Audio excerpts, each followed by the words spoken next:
Cordial saludo. Bienvenidos de nuevo a este su espacio de temas y problemas literarios. Yo soy Sundiata Keita, escritor, actualmente representante por el subsector de escritores independientes en el Consejo de Literatura en el distrito de Medellín, así como miembro fundador del colectivo artístico Epísteme Colombia. En esta ocasión, quisiéramos hacer una brevísima reflexión en torno a dos temas, dos extremos, ¿no?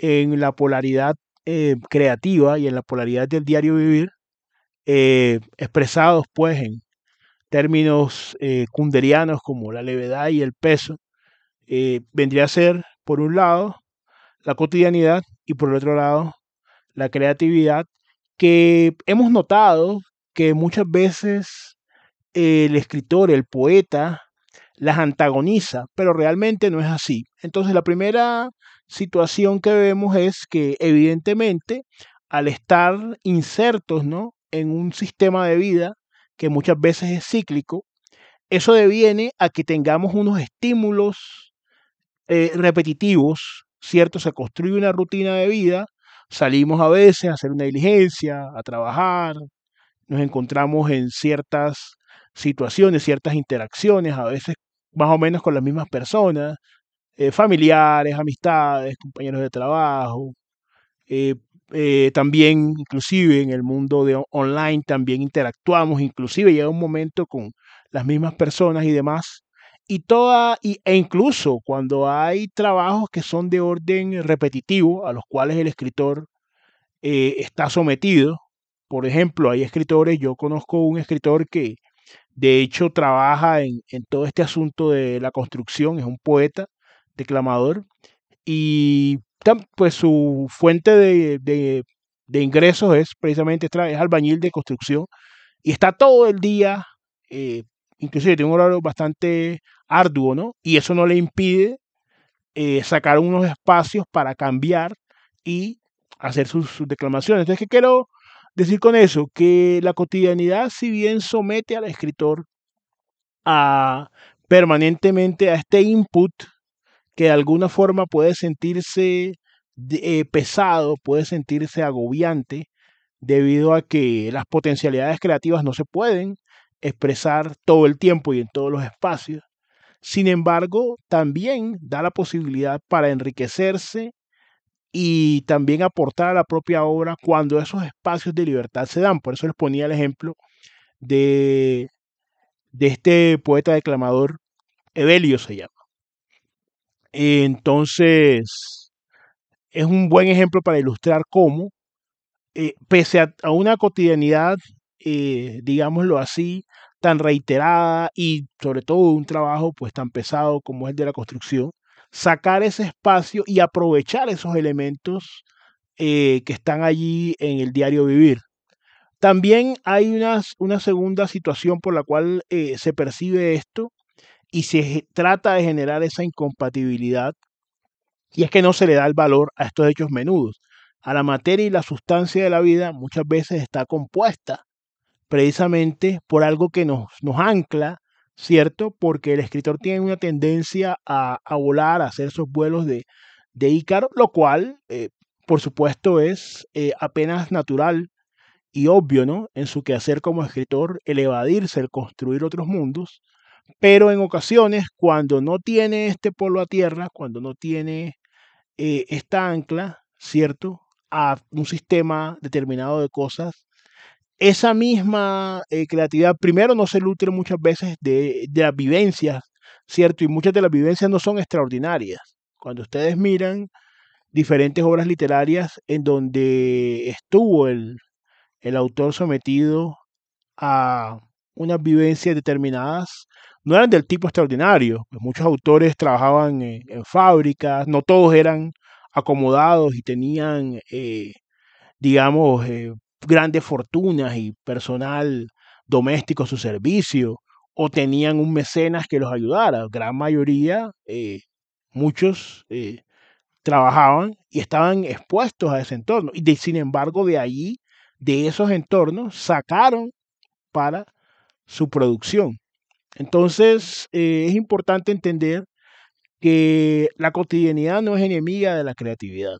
Antes, por el contrario, puede servir como un estímulo, puede servir como material de trabajo, ¿cierto? Porque el escritor, el poeta, el novelista, trabaja frente a unos materiales y que son literarios, es decir, los textos que él va consumiendo, va adquiriendo unos conocimientos, una interacción con otros autores y metaliterario, ya sea en un entorno artístico o académico, lecturas de otros autores, de otras disciplinas, filosofía, historia, ciencias políticas, ya eso dependerá un poco de, por decirlo así, las apetencias y habilidades del escritor y sus intereses, pero también hay un amplio aspecto metaliterario que está permeado por la cotidianidad. Entonces, en este binomio de levedad y peso hay una carga imaginativa, ¿cierto? Un deseo de evasión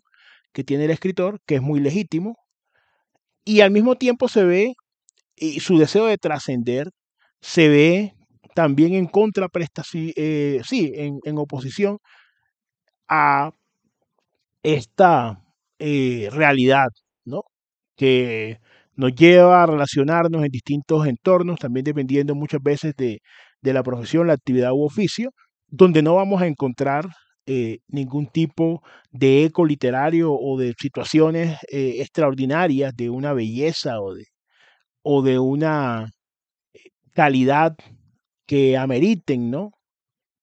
Plasmarlas directamente en literatura, pero ahí está el insumo. Esto también porque hace poco también indagaba respecto a cuál es la percepción que se tiene dentro de las comunidades. Como les digo, estoy aprovechando mucho esto de los ambientes online.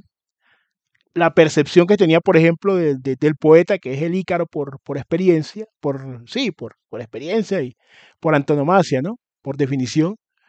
Em, y allí una de las personas hacía el comentario y decía que pues está sometido el poeta, el escritor en general, a muchas circunstancias de vida y que en ese aspecto no se diferencia, porque lo que yo planteaba es que muchas veces la autopercepción de muchos autores es que están, y puede ser una especie de narcisismo de grupo, de alguna forma en una relación permanente, ininterrumpida con esa musa, pues que en su percepción les ayuda a escribir y de alguna manera están en una esfera incontaminada de la vida y desde allí producen. Y evidentemente, pues todo escritor, todo autor lo genera su obra en un tiempo y unas condiciones específicas determinadas. Eso parece una perogrullada, pero como vemos hay tendencias en las cuales, y tienen también sus argumentos, ¿no? Frente a eso, plantean una separación total, pero esos estilos de vida es muy difícil respaldarlos, salvo que usted tenga una persona, un mecenas, una institución, o un patrimonio personal exorbitante que se pueda dedicar exclusivamente a eso, a levantarse, como hablamos un poco de las rutinas de escritores hace poco en el canal, como Víctor Hugo, como Tolstoy, como X cantidad de autores a encerrarse y escribir allí, pero había otros como Kafka que le tocaba escribir después de toda esa ardua carga laboral, tenía que escribir ya prácticamente en la madrugada.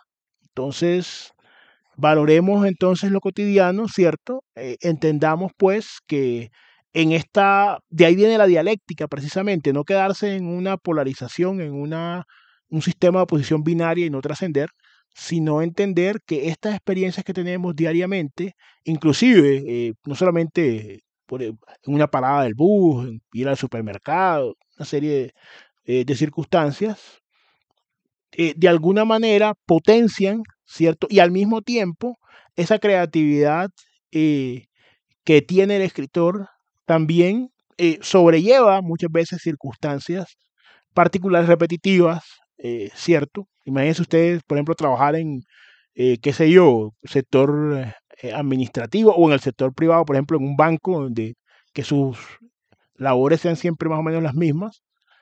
Qué grato entonces resulta llegar y poder sacar un espacio para escribir, valorar ese espacio para escribir, porque muchas veces cuando la persona, por las circunstancias que sea, no tiene ningún tipo de, o no asume, también es otro caso, ningún tipo de responsabilidad, esta persona también puede llegar, como no hay ese contraste, ese contrapeso, ¿cierto? No se genera esa dialéctica entre esos dos aspectos, puede entonces considerar que todo lo que hace y todo lo que produce y todo lo que dice tiene una categoría ya de orden artístico, precisamente porque vive de espaldas a determinadas realidades. Ese es un aspecto muy interesante a examinar, no lo vamos a hacer en este video, pero podemos hacerlo más adelante, respecto de ciertos estilos de vida y cómo influyen, ¿no?, en la obra y en la concepción de la misma. De todas formas, no queríamos dejar pasar la oportunidad, como siempre, invitándolos a comentar, invitándolos, que es lo más importante,